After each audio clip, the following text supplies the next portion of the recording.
Is cryptocurrency money or not? To answer this question, we have to first understand what money actually is. Why is this little piece of paper actually worth anything? Join me in today's video as we explore this idea further.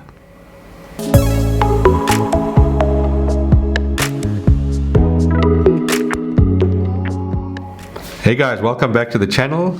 Today we are going to be answering the question, is cryptocurrency money? So what is money and why do we actually need it? Let's start with a simple example. Let's assume that you were a blacksmith who was making horseshoes and I was a farmer that was farming apples. And there was no such thing as money in the world. If I wanted a horseshoe, I would have to offer you apples for the horseshoe. This is known as a coincidence of wants, where I have something that you want and you have something that I want and we are able to trade to exchange it. Now, as you can imagine, if you think about the world and if everything worked like this in the world, it would be pretty rare that we would always have a coincidence of wants. So it would be much more convenient if we had some sort of medium for exchange. Something that I could give you in exchange for the horseshoes, or you could give me in exchange for the apples, and something that we could then use to go and buy something else or exchange for something else later for ourselves. This is simply what money is. Money is a medium for exchange. It allows us to exchange goods and then go and exchange that money for other goods in future. Now, historically, precious metals would have formed a good example of money. So for a long time, gold was something that was readily exchanged for goods and, was a strong basis for money. But over time, money has evolved into notes, like this one, a banknote. And all a banknote is really a promise from the central bank to pay the bearer of the note a stated amount. So if you actually read really closely on this banknote, it says that the Bank of England promises to pay the bearer of this note the sum of £10. And this is a £10 note. So this introduced the need for banks as central parties who effectively fulfilled the promise of money, which in this case are these notes. Time for today's trivia. Do you know what fiat money is? So fiat money is money that is issued by a country's government but is not backed by any physical commodity. So if we take the example of this note again, it is issued by the Central Bank of England, but it isn't backed by anything. There's no gold, no precious metal, no physical commodity that says that this note is actually worth £10. It's simply the promise of the Bank of England. That's what defines fiat money. So now that we know what money is, how do we go about determining whether cryptocurrency is money or not? So you already know that money is a medium for exchange, but money performs two other functions. It is a unit of account and it is a store of value. For something to be a unit of account, it needs to fulfill three characteristics. It must be divisible. So if I go back to the example of my £10 note, I should be able to divide this into 2 £5 notes or 10 £1 coins. That makes it divisible. It must be fungible. So fungible simply means it shouldn't be unique. I should be indifferent between this £10 note and one that I got at a store or out of an ATM or at the bank.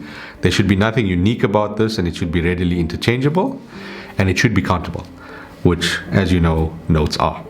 For something to be a store of value, it must be able to transport that value into the future. So let's go back to my previous example. I'm an apple farmer. I farm these apples. All of my wealth is tied up in barrels and barrels and barrels of apples. I can't store my wealth in apples because apples are perishable. These will rot, they will go to waste. So in a year's time, if I was holding on to all those apples I farmed today, they would actually be worth nothing, and therefore these apples can never be a store of value. Money, however, is a store of value. This £10 note in 1 year isn't perishable. It will still be worth £10 and I will still be able to use it. So for something to be a store of value, it must preserve its value, and it must be able to be transporting value from the present into the future. So to determine if a cryptocurrency is money or not, it should really fulfill those three functions that money fills. That is, it needs to be a medium of exchange, it needs to be a unit of account, and it must be able to store its value. So let's test it. Let's take the most well-known cryptocurrency of them all, Bitcoin, and test it against these three functions. So is Bitcoin a unit of account? Arguably it is.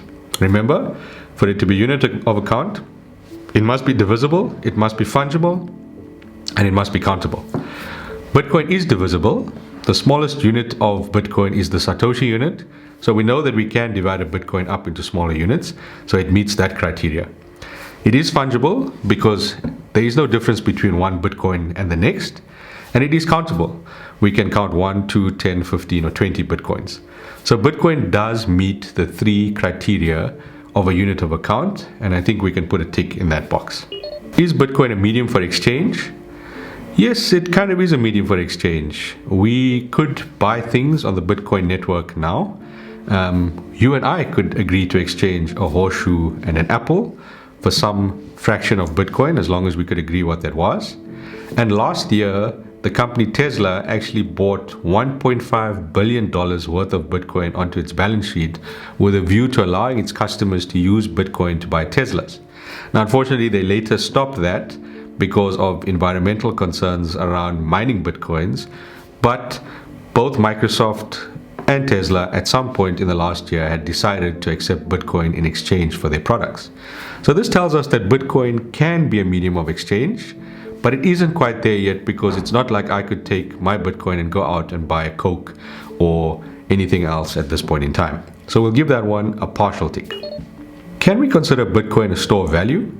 Now, those people who believe in Bitcoin would say absolutely yes. It will transport your value from today into the future, and it will grow it as well. But can I really say that Bitcoin is as reliable a store of value as this banknote? Probably not. And the reason for that is the volatility of the price of Bitcoin. I could buy a Bitcoin today for $22,000 and it might be worth $60,000 in a year's time. Or I could buy a Bitcoin today for $22,000 and it might be worth $3,000 in a year's time. That price volatility makes it very difficult to really say that Bitcoin is a true store of value into the future. And for that reason, we'd probably have to put a cross in the box of, is Bitcoin a store of value? So let's review. Is Bitcoin a unit of account? Yes, I think we can reliably say it is. Is Bitcoin a medium of exchange? It's definitely starting to be a medium of exchange, and you can use it as a medium of exchange, but it isn't a mainstream medium of exchange yet. But let's say we gave that a tick as well. Is Bitcoin a store of value? Practically speaking, because of the price volatility, I think we'd have to say it isn't a store of value now. And therefore, Bitcoin doesn't actually meet the 3 criteria for it to be considered money. And at this point in time, I'm going to say cryptocurrency, proxied by Bitcoin in my example, is actually not money. So if cryptocurrencies aren't money, what are they? Cryptocurrencies are digital or virtual currencies that are secured by cryptography. You can change your fiat money for cryptocurrency on an exchange in much the same way that you could change these pounds for these euros at an exchange. You can use your cryptocurrencies on the blockchains to which they are native. So you can use Bitcoin on the Bitcoin blockchain, and you can use ETH on the Ethereum blockchain. And you can transact on these blockchains to buy things, to send money to people, receive money from people, any of those things, in very much the same way that if you went to the UK, you would need pounds to transact, or if you were in the Eurozone, you would need euros to transact. So cryptocurrencies are valuable on the blockchains for which they are native, but we can't use them in a mainstream sense yet. So you're unable to head down to your local grocery store and pick up a basket of goods and pay for it in either Bitcoin or Ethereum. But maybe one day we will be able to do that. Guys, thanks for watching. I hope you've enjoyed the video and found it informative. I'm Nelson. This is the Nurseverse. Look forward to seeing you next time.